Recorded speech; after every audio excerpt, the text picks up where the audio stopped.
Love and sex are two words almost intertwined in today's romantic relationships. But what happens when AIDS, a sexually transmitted disease, comes into the picture? Today we look at a case of how anger, stemming from presumed betrayal, can spark fires and eventually spill blood of a young man, revealing a monster no one ever knew existed.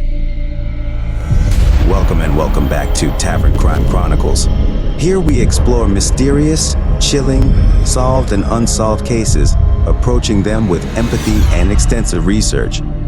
If you have the nerve for fascinating stories, this is your channel.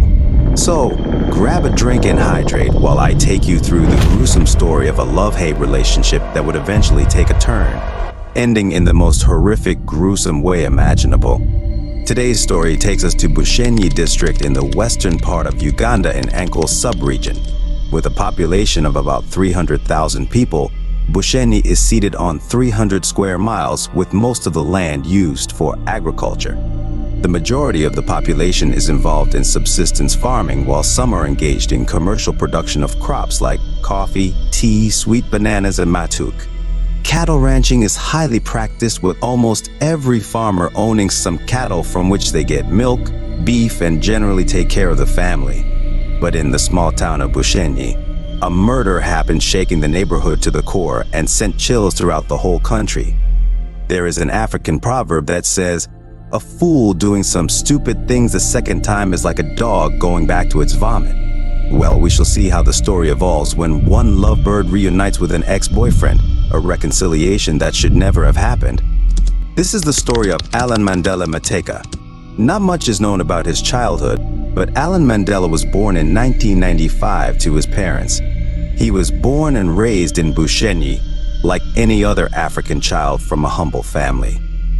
He attended school and would later graduate and secure a job almost immediately at Hunter FM in Rentuha, Bushenyi district, as a sports journalist. Allan was well loved by the listeners and earned himself the name Sports Master Mateeka, which he gladly took on and even used on all his social media platforms. Like any other young man with blood flowing in his veins, he needed someone to love, to call his woman, and it was not long before he met the beautiful Lois. Lois Mbane T. Mwanjir was a receptionist at BFM radio station in Bushenyi municipality, and when she met Allan, the two fell in love. They were seen together on most occasions hand in hand, as evidenced by their friends, family, and colleagues, and their whirlwind romance lasted for about 2.5 years. It is not known what could have caused their breakup, but Allan and Lois parted ways after a heated argument. Well, as the African saying cautions a dog against going back to its vomit lest it might choke on it, Allan and Lois got back together even stronger, like they were determined to make it work this time.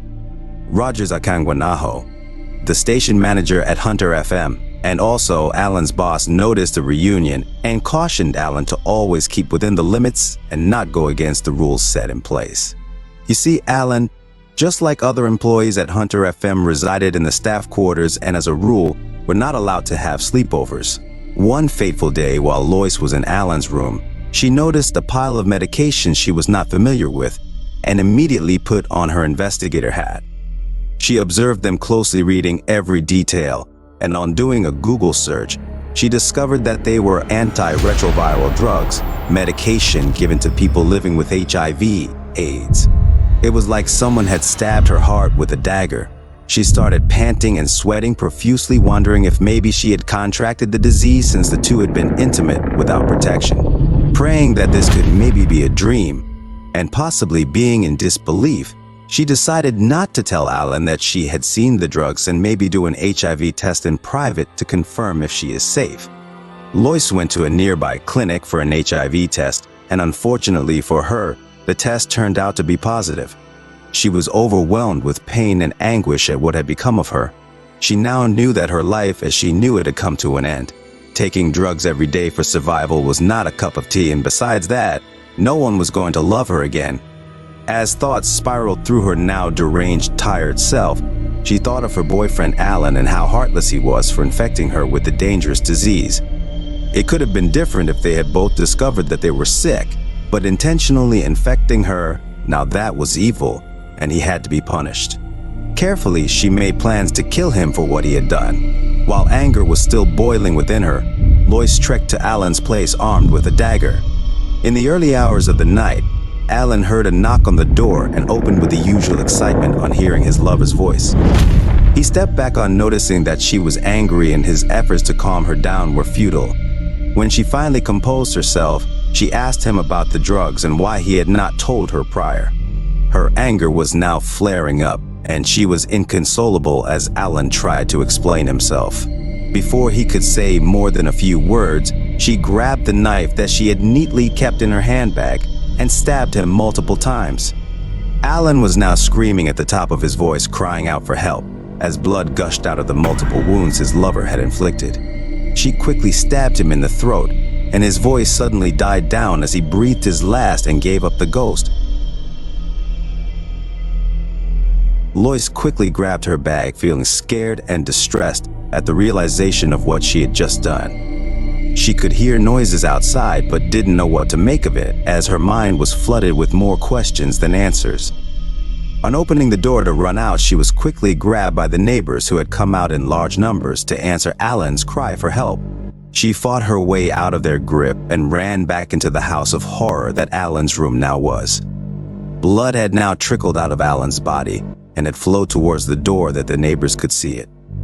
They now knew he had probably been murdered and demanded that Lois come out.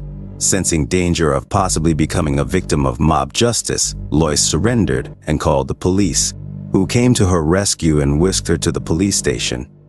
There she confessed to the murder and is now remanded in Nyamushigera government prison. Well, this pretty much sums up our case for today, but what do you learn from it?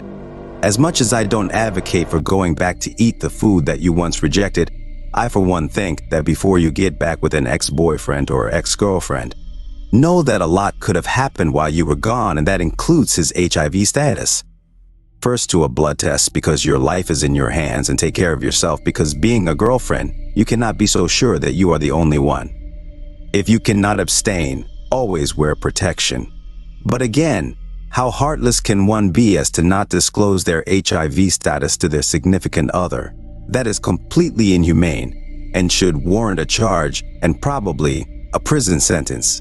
But first, you have to take care of your own self. Always assume that everyone else is sick but you, and be on guard. If you've reached the end, please like the video and remember to subscribe, turn on your notifications to never miss any new uploads. Also check out on our other videos on this channel. Thank you for watching and see you next time.